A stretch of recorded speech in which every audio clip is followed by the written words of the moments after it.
आप सभी का हमारे इस नए वीडियो में स्वागत है। आज हम बताएंगे कि आप अपने ई रिक्शा का इंश्योरेंस, वो भी फर्स्ट पार्टी, ऑनलाइन कैसे कर सकते हैं खुद से घर बैठे बैठे। तो चलिए बिना कोई देर के हम इस वीडियो को स्टार्ट करते हैं। हाँ, यहाँ पे जानने वाली बात, ये जो प्रोसेस है वो पूरी तरह से वेरीफाइड कंपनी द्वारा बताई गई प्रोसेस है, जिसके द्वारा आप आसानी से अपनी ई रिक्शा का इंश्योरेंस जो है वो करा सके। तो इस वीडियो को लास्ट तक ज़रूर देखिएगा। सो हेलो एवरीवन, मेरा नाम है अनिकेत लाड से और आप देख रहे हैं आशा ऑनलाइन सॉल्यूशंस। वो आप देख सकते हैं आपके सामने एक वीडियो दिखाई दे रही है हमारी। मान लीजिए यह वह वीडियो है जो भी आप देख रहे हैं हमारी। आपको क्या करना है, इसके कमेंट सेक्शन में आ जाना है और यहाँ पे ना हमारे द्वारा एक लिंक दी हुई है। आपको क्या करना है, इस लिंक पे क्लिक कर देना है। जैसे आप इस लिंक पे क्लिक करते हैं, कुछ इस तरह का इंटरफेस आपको यहाँ पे देखने को मिल जाता है। तो आपको यहाँ पे क्या करना है, अपना गाड़ी नंबर दे देना है, यानी कि आपके ई रिक्शा का जो नंबर है वो आपको यहाँ पे दे देना है और सर्च पे क्लिक कर देना है। अब आप देख सकते हैं आपके सामने गाड़ी की कुछ डिटेल्स जो है वो खुल के आ गई है। हाँ, कुछ केस में क्या होता है, ये जो डिटेल्स है ना वो खुल के नहीं आती है। तो आपको सिंपल से क्या करना है, अपने आरसी बुक से देख के ना ये सभी डिटेल्स यहाँ पे फिल कर देनी है। और अगर ऑटो फिल हो जाती है तो कोई चिंता की बात ही नहीं है, आगे बढ़ सकते हैं आप। हाँ, यहाँ पे और एक जानने वाली बात जो आपको पता होनी चाहिए। पहला तो क्या होता है कि कुछ लोग ना यहाँ पे वीडियो देख के ना गूगल पे सर्च करने चले जाते हैं। तो उसमें दिक्कत ये आती है कि क्या होता है, आपकी जो आप जब इंश्योरेंस कराने जाते हैं तो वहाँ पे क्या होता है कि आपका जो प्रीमियम है वो पहले लिया जाता है और उसके बाद केवाईसी होती है।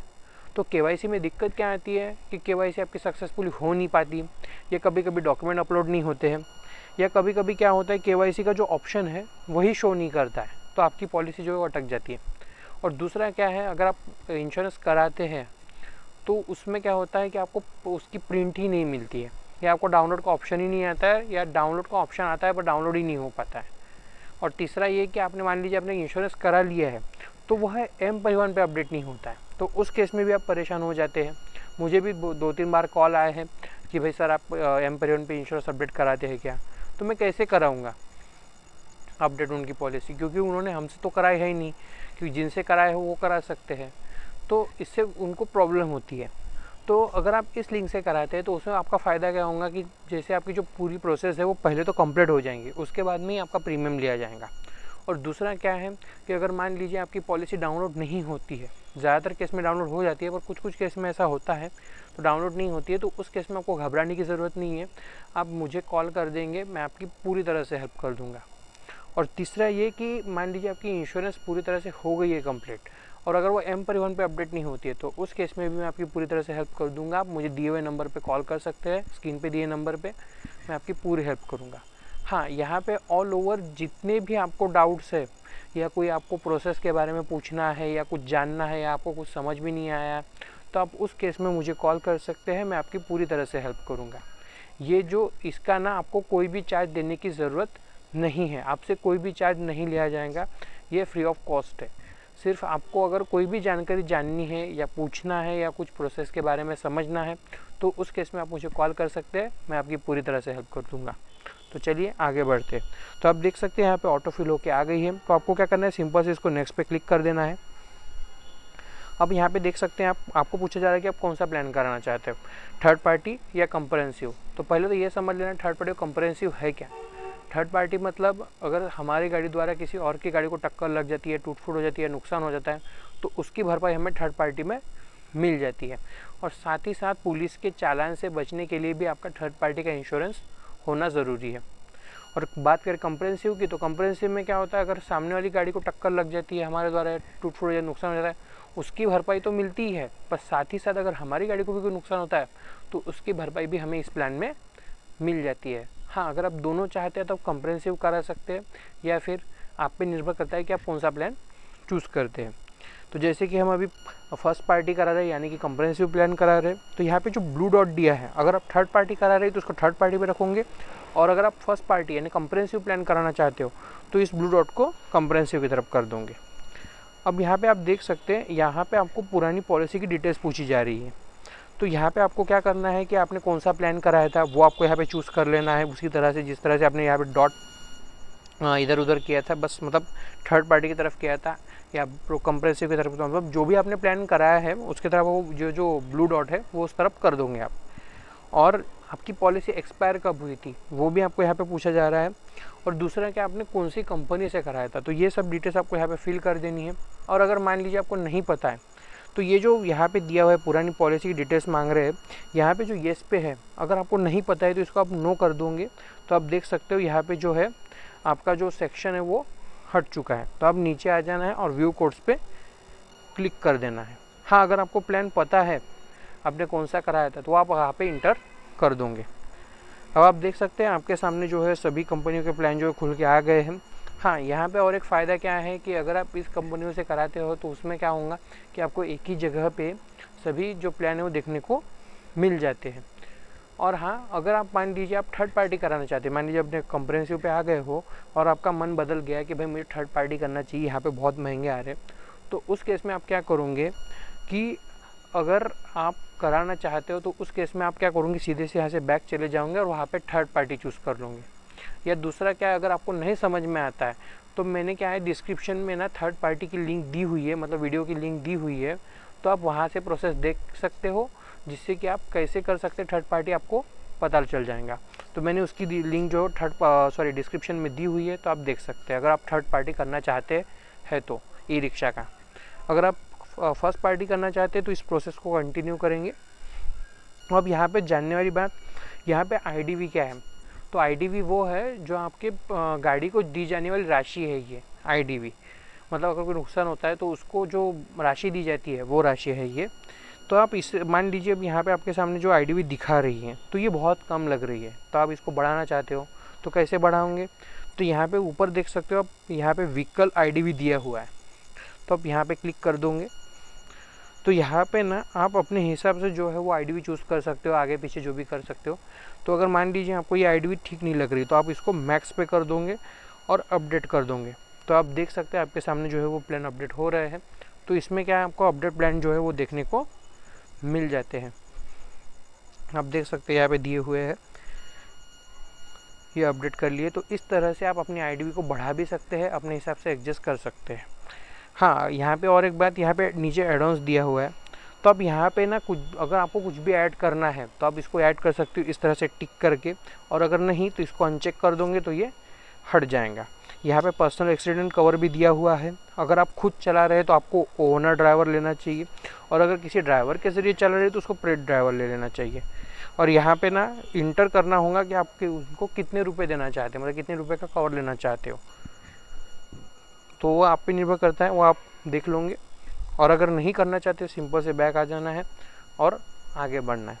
और आप यहाँ पे देख सकते हो मुझे जो है यहाँ पे ना SBI जनरल का अच्छा लग रहा है, तो आप सिंपल से क्या करोगे, इसकी प्रीमियम राशि पे क्लिक कर दोगे। तो आपको भी जो यहाँ पे अच्छा लगता है आप उसके सिंपल से प्रीमियम राशि पे क्लिक कर दोगे। अब आप देख सकते हो यहाँ पे जो है आपको ना आपके बेसिक डिटेल्स भरने को कहा जा रहा है। तो आपको यहाँ पे क्या करना है, अपना नाम दे देना है, अपना मोबाइल नंबर दे देना है, अपनी ईमेल आईडी दे देनी है और अपना एड्रेस दे देना है जो कि आपके आरसी बुक पे दिया हुआ है। जैसा कि आप देख सकते हैं हमने अपनी डिटेल्स दे दी है, अपना नाम दे देना है, अपना मोबाइल नंबर, अपनी ईमेल आईडी और अपना एड्रेस। जैसे ही आप ये फिल करते हो तो आपको सीधे से नीचे आ जाना है और आई एग्री करके नेक्स्ट पे क्लिक कर देना है। अब आप यहाँ पे देख सकते हैं आपके इंजन और चेसिस नंबर दिखाई दे रही है आपको। तो यहाँ पे क्या करना है, अगर ऑटो फिल होके आ जाते हैं तो उसमें से आपको एक बार चेक कर लेना ये सही है या नहीं है। और अगर ऑटो फिल होके नहीं आते हैं तो उस केस में आप क्या करोगे कि अपने आरसी से देख के ना यहाँ पे आपको इंजन और चेसिस नंबर इंटर कर देना है। अब आप नीचे देख सकते हैं यहाँ पे पूछा जा रहा है आपकी गाड़ी लोन पे है क्या। अगर लोन पे नहीं है तो इसको नो पे रहने दोगे, और अगर लोन पे है तो इसको येस पे क्लिक करोगे। और यहाँ पे ना कंपनी, आपने कौन सी कंपनी से लोन लिया है वो आपको यहाँ पे इंटर करना पड़ेगा, और कौन सी ब्रांड से लिया है वो आपको यहाँ पे इंटर करना पड़ेगा। अगर नहीं तो इसको नो पे रहने दोगे और नेक्स्ट पे क्लिक कर दोगे। वो आप देख सकते हैं जैसे कि मैंने कहा था यहाँ पे केवाईसी की प्रोसेस जो पहली होंगी, तो आप देख सकते हैं यहाँ पे केवाईसी की डिटेल्स आ गई है। यहाँ पे आपको क्या करना है, अपना पैन नंबर दे देना है और अपना जो डेट ऑफ बर्थ है वो दे देना है और वेरीफाई पे क्लिक कर देना है। जैसा कि आप देख सकते हैं हमने अपनी डिटेल्स इंटर कर दी है। आपको अपना पैन नंबर और अपना डेट ऑफ बर्थ यहाँ पे डाल देना है और वेरीफाई पे क्लिक कर देना है।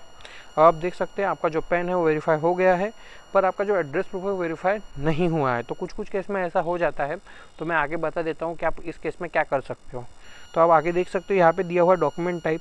तो आपको यहाँ पे ना सबसे पहले अपना ना आधार चूज़ कर लेना है और यहाँ पे आपको आपके आधार के लास्ट के 4 डिजिट डाल देने हैं। आपको यहाँ पे क्या करना है, आपके आधार का सामने वाला फ़ोटो अपलोड करना है, यहाँ पे आपको अपने आधार का पीछे वाला फ़ोटो अपलोड करना है और यहाँ पे आपको अपनी पासपोर्ट साइज़ फ़ोटो अपलोड करनी है और अपनी डेट ऑफ बर्थ डाल देनी है और सेव पे क्लिक कर देना है। तो आप देख सकते हैं हमने अपनी सभी डिटेल्स इंटर कर दी है और आपको क्या करना है, आप सेव पे क्लिक कर देना है।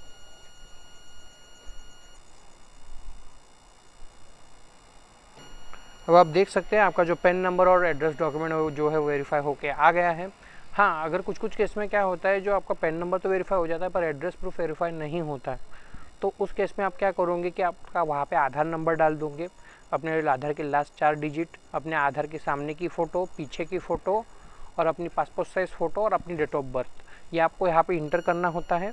तो जिससे कि क्या होता है कि आपका जो एड्रेस प्रूफ है वो वेरीफाई हो जाता है और कुछ इस तरह का इंटरफेस आपको देखने को मिल जाता है। हाँ, जब अगर मान लीजिए जैसे आप पैन नंबर और डेट ऑफ बर्थ डालते हैं तो उस केस में क्या होता है, अगर आपका जो पैन नंबर है वो पूरी तरह से अपडेट है तो आपको सीधे से ये पेज देखने को मिल जाता है कि आपके जो एड्रेस प्रूफ और पैन नंबर है वो वेरीफाई हो गए हैं।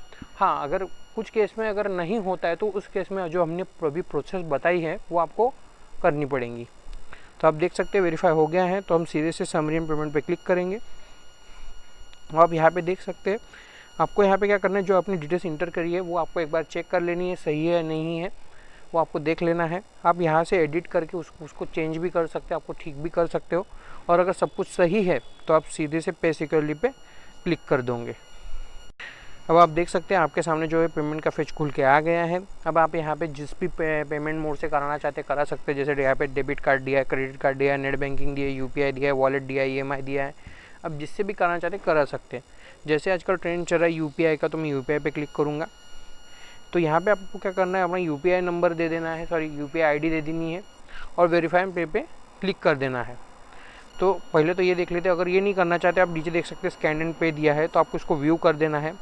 और आप यहाँ पे देख सकते हैं क्यूआर आ गया है, तो आपको क्या करना है, इसको आपके यूपीआई ऐप से जो है स्कैन कर लेना है और पॉलिसी बाज़ार को पे कर देना है। आप यहाँ पे देख सकते हो पूरी तरह से यहाँ पे दिया हुआ है मर्चेंट नेम पॉलिसी बाज़ार। ये किसी व्यक्ति या किसी संस्था को नहीं जा रही है, ये पूरी तरह से कंपनी को डायरेक्ट जाएंगी। यहाँ पे देख सकते हैं पॉलिसी बाज़ार दिया हुआ है, तो आप इसको स्कैन करके पे कर सकते हो।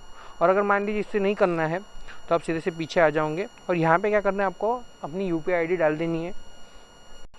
और जैसे देख सकते हैं मैंने भी यूपीआई आईडी डाल दी है, आपको भी डाल देना है और वेरीफाई पे क्लिक कर देना है। अब आप देख सकते हैं आपको ना एक मैसेज भी आ जाएगा और उसके साथ ना आपकी जो यूपीआई मतलब ऐप है उस पर एक नोटिफिकेशन भी आ जाएंगी कि आपको पॉलिसी बाज़ार को पे करने को कहा जाएगा। देख सकते हैं अभी थोड़ी देर में आ ही जाएंगी।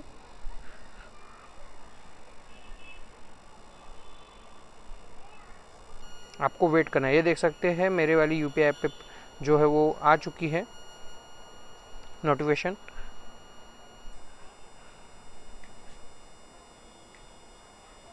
ये देखिए मैसेज भी आ गया है जिसमें आपको पॉलिसी बाज़ार को पे करने को कहा जा रहा है। आप यहाँ पे देख सकते हैं सीधे से आपको यहाँ पे नाम भी दिया हुआ है अच्छे से policybazaar.com। तो आपको ये जो अपनी प्रीमियम राशि है सीधे से पे क्लिक करके आपको प्रोसीड टू पे कर देना है। जैसे ही आपका जो पॉलिसी का जो पेमेंट वो सक्सेसफुली हो जाता है तो कुछ समय बाद आपको इस तरह से वापस आ जाना है और यहाँ पे वापस आके आपको यहाँ पे ये जो पेज है ना वो रिफ़्रेश नहीं करना है, आपको ना इसको ऐसे ही रहने देना है, कुछ समय रिफ़्रेश हो जाएगा। जैसे ही आपका पेज रिफ़्रेश हो जाता है तो कुछ इस तरह का इंटरफेस आपको देखने को मिल जाएगा। यहाँ पे आपकी पॉलिसी जो है सक्सेसफुली क्रिएट हो चुकी है और आप नीचे देख सकते हैं यहाँ पे डाउनलोड कॉपी का ऑप्शन भी दिया हुआ है, तो आप यहाँ पे क्लिक करके डाउनलोड कर सकते हैं। Thank you.